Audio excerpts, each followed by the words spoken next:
Capacitação das 4 leis espirituais. Você apresentará o plano de salvação de Deus para o homem de forma resumida e didática.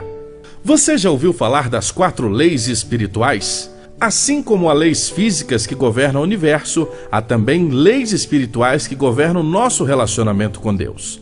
A primeira lei é que Deus ama você e tem um plano maravilhoso para a sua vida. Porque Deus amou o mundo de tal maneira que deu o seu Filho unigênito para que todo aquele que nele crê não pereça, mas tenha a vida eterna. Deus tem um plano para cada um de nós. A palavra de Deus em João capítulo 10, verso 10 diz assim: Cristo afirma: eu vim para que tenham vida e a tenham em abundância, uma vida completa e com propósito. Por que a maioria das pessoas não está experimentando essa vida abundante ou vida em abundância? Por quê? A segunda lei nos traz essa resposta. O homem é pecador e está separado de Deus, por isso não pode conhecer nem experimentar o amor e o plano de Deus em sua vida. Pois todos pecaram e carecem da glória de Deus, nos ensina Romanos 3:23. O homem foi criado para ter um relacionamento perfeito com Deus, mas por causa de sua desobediência e rebeldia, escolheu seguir o seu próprio caminho e seu relacionamento com Deus se desfez. Esse estado de independência de Deus, caracterizado por uma atitude de rebelião ou indiferença, é evidência do que a Bíblia chama de pecado. O homem está separado de Deus e o salário do pecado é a morte, ou seja, a separação espiritual de Deus. Por quê? Porque Deus é santo e o homem é pecador, e ele foi separado de Deus. Há um grande abismo entre os dois. O homem está constantemente tentando alcançar a Deus, a vida abundante através dos seus próprios esforços, da vida reta, boas obras, religião, filosofias, mas ele não consegue, porque Deus é santo e o homem está separado porque é pecador. Mas a terceira lei nos mostra a única resposta para o problema desta separação. Mostra que Jesus Cristo é a única solução de Deus para o homem pecador. Por meio dele, você pode conhecer e experimentar o amor e o plano de Deus na sua vida.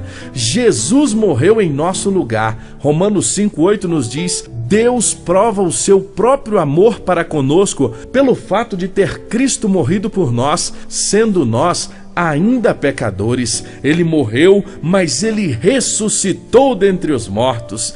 Cristo morreu pelos nossos pecados, foi sepultado e ressuscitou no terceiro dia, segundo a palavra de Deus, segundo as Escrituras. E apareceu a Pedro e depois aos 12, e depois disso apareceu a mais de 500 pessoas, como nos fala 1 Coríntios 15, de 3 a 6. Ele é o único caminho. O próprio Jesus disse: eu sou o caminho, a verdade e a vida, e ninguém vem ao Pai senão por mim. Deus demonstrou o seu amor ao homem enviando a Jesus. Ele veio aqui como homem e se tornou o único caminho para ligar o homem a Deus. Deus tomou a iniciativa de ligar o abismo que nos separava dele ao enviar o seu Filho Jesus Cristo para morrer em nosso lugar, pagando o preço dos nossos pecados. Mas não é suficiente conhecer essas 3 leis. Se faz necessário a 4ª lei. Precisamos receber a Jesus Cristo como Salvador e Senhor por meio de um convite pessoal. Só então poderemos conhecer e experimentar o amor e o plano de Deus para a nossa vida. Precisamos receber a Cristo. João 12 diz: contudo, os que receberam, aos que creram em seu nome, deu-lhes o direito de se tornarem filhos de Deus. Recebemos a Cristo pela fé, pois vocês são salvos pela graça, por meio da fé. E isto não vem de vocês, é dom de Deus, não por obras, para que ninguém se glorie, como nos ensina Efésios 2, 8 e 9.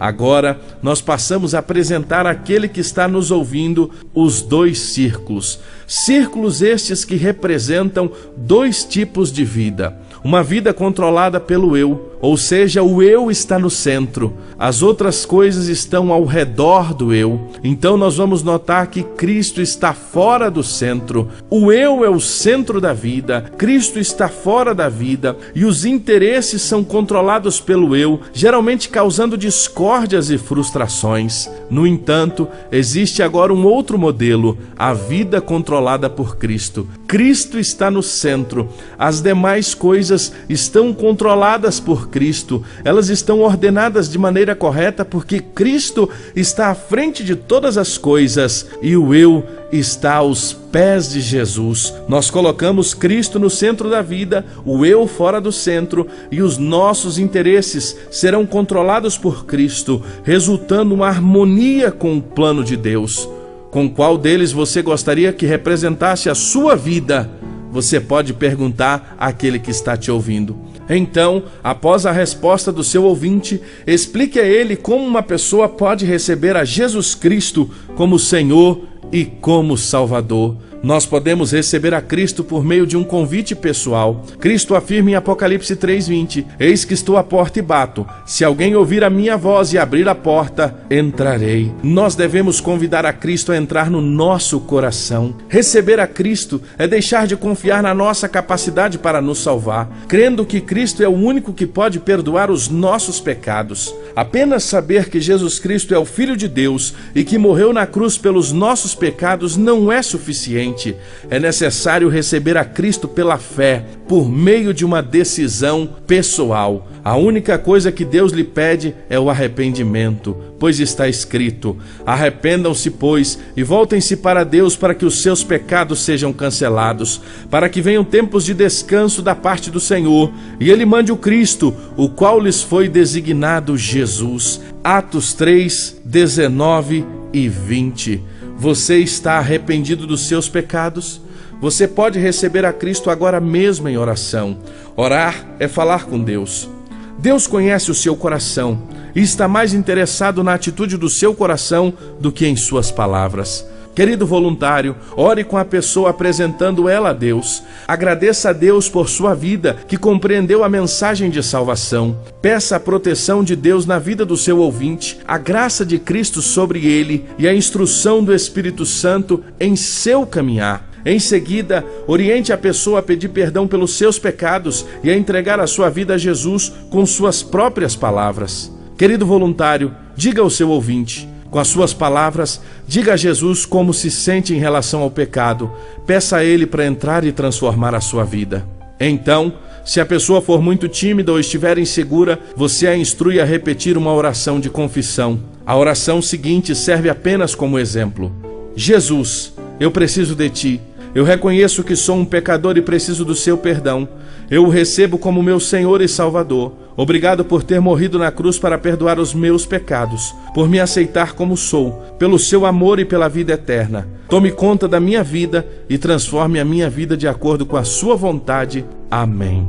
Que Deus possa abençoá-lo na apresentação das 4 leis espirituais.